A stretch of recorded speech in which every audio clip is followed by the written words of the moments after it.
If you got a tech sales interview coming up, stop. Because everything you think you need to prepare is wrong. Most people focus so hard on saying the right answer, but they don't know the one move that actually get them higher.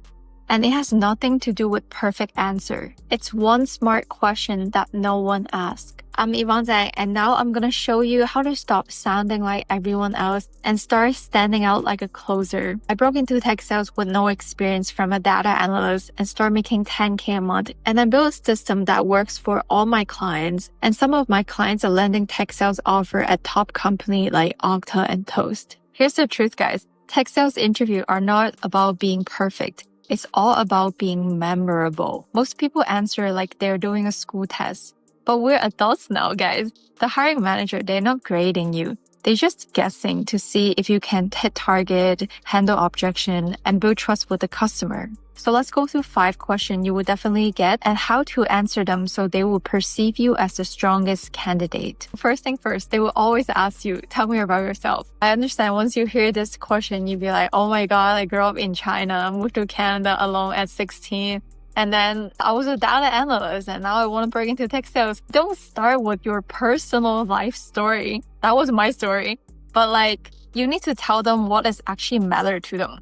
Remember, your purpose is to showcase you are the best candidate for this role and just tell them what is relevant. Recently, I'm coaching a client come from JP Morgan. You can say something like this. I come from a financial service background and I've always been someone that can solve problems through conversation. Tech sales is the next industry I want to get into and I want to use my existing skills to build business impact. After that, you can tell them any metrics, impact, achievement, results that you get. Just basically throw a number at them, make them exciting. Think about your favorite ads or the ads that actually make you buy something. Keywords, the emotion that they trigger in you. So in the tech sales interview, same thing. You want to throw them with numbers because that's what hiring manager care. They just want to know if you can hit target. If you throw number and achievement at them, just really get them exciting. Back then, I really loved lipstick. Any lipstick ads would get me excited.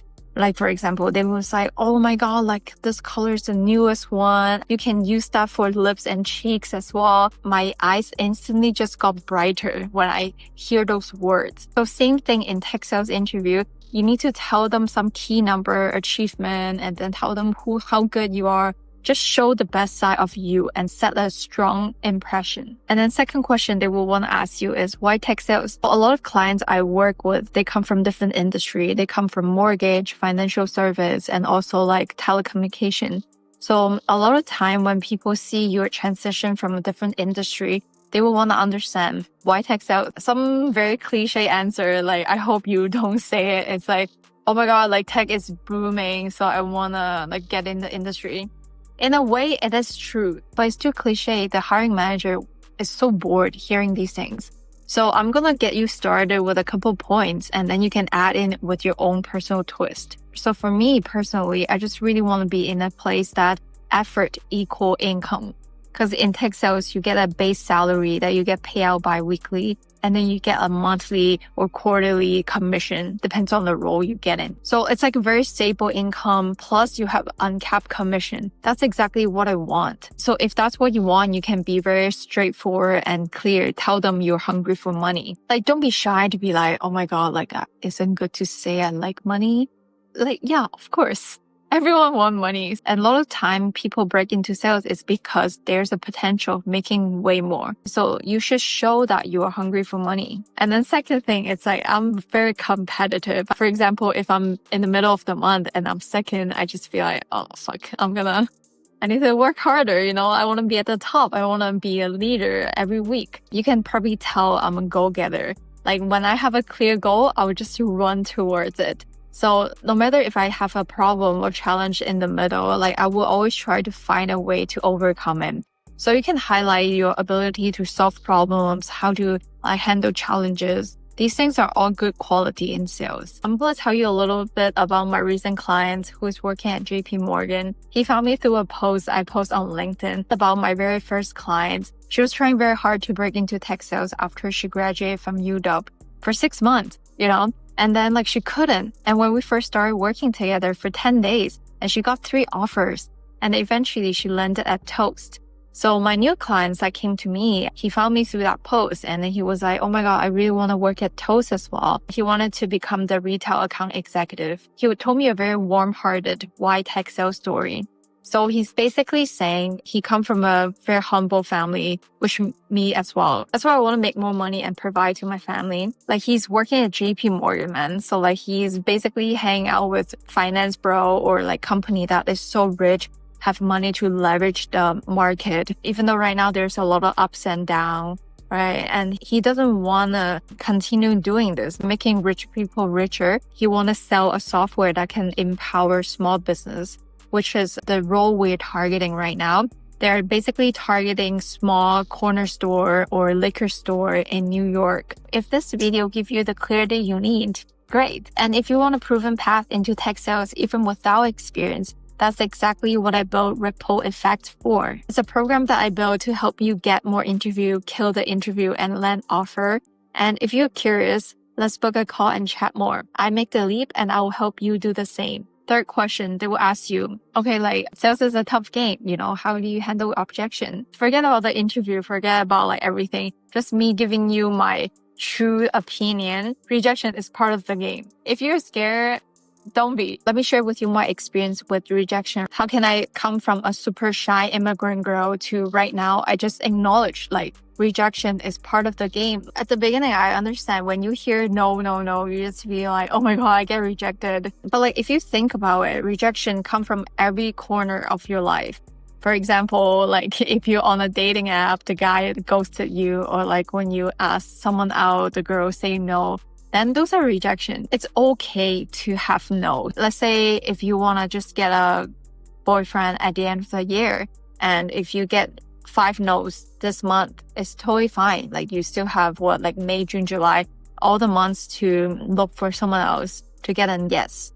And then second thing is I did a lot of things to put myself out there to face rejection. So I get used to it. Before I break into tech sales, I just want to train myself. I actually started a TikTok street interview channel where I go down the street in downtown Toronto, just interview strangers. It was very scary. I still remember the very first time I did it, I went by myself. I went to this new mall. I just built it in downtown Toronto and there's a lot of people there. And I still remember it was very cold. It was like, I forgot, like January or something, wintertime. Like we in Canada, we always like fucking cold. But that day was super windy and cold. And I still bring my tripod and get there. And I remember I give myself a target is like get 5 people interviewed. And I think I need to ask around like 6-7 people to get to 5. So it wasn't too bad, And after I tried that, I'm like, okay, I can do this, like let me break into tech sales. Let me become an account executive and then make a lot of money. I just get hyped up. I'm going to tell you how to answer the tech sales question. So like you can just say like, I don't take it personally and you shouldn't as well. For example, when you are calling someone about the software and then they was like, no, I don't want to, or like right now it's not a good time.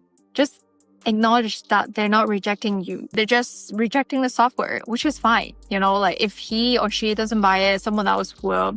And also you didn't build the software. It's okay. Like it's not your babies. Don't feel like, oh my God, like I suck. Just keep trying till you get to the yes. The fourth question, they might have a little different way to ask you, but they just want to understand how other people describe you and then who you are as a person. They just want to get to know your characteristic, which they would usually ask you, oh, like how would your last manager describe you? Or how would your team member describe you? First, it have to be coachable.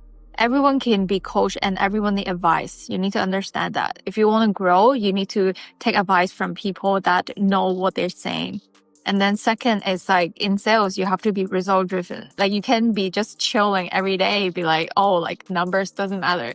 Numbers does matter, and if you want to be number one, you need to look at your metrics. You need to understand where you are today and then how can you get better? What happened yesterday? How can you improve today? And then it really comes down to you need to take initiative. In sales, you're an individual contributor. And even though your manager are supposed to mentor you, give you advice, you still need to take the initiative to do the work, write the ups and downs, and then like when things are tough, just like watch some motivation video, and keep going. That's what I do. Trust me, if you can hit these three, you will be amazing in sales. And after they screen you, qualify you, ask you a lot of questions, now it's your turn. We'll ask you, do you have any question for us? And never say no. First of all, it's your time to qualify them instead. As much as they are trying to see if you're the right candidate for this role, you need to see if he or she is a good manager, right? Can you work with them? And then most importantly, you want to try to get more information for the next round. So this is the question you should ask every people, no matter it's HR round or hiring manager round. If you are talking to let's say Emily, the HR, you can be like, yo, Emily, not you, but you can be like, hey, Emily, I really enjoy chatting with you. So based on what you know about the hiring manager, what should I do to prepare for the next round? How can I stand out? So instantly through this question, you just show emotional intelligence. You show that you're strategic and you're someone that's not scared to ask the hard question. Cause a lot of people was like, can you actually ask them that? Do they tell you things? Absolutely, yes. That's how I get my AE offer. After I asked, the HR even liked me more. She basically helped me sell myself to the hiring manager, and I got the next round the next day. Think about this. HR, they also want you to get higher because they also have KPI, and if you would be the right candidate, amazing. They don't even need to talk to another 500 candidates, screen them, pitch those guys to the hiring manager. And trust me, not a lot of people will ask this. If you ask this, you will instantly stand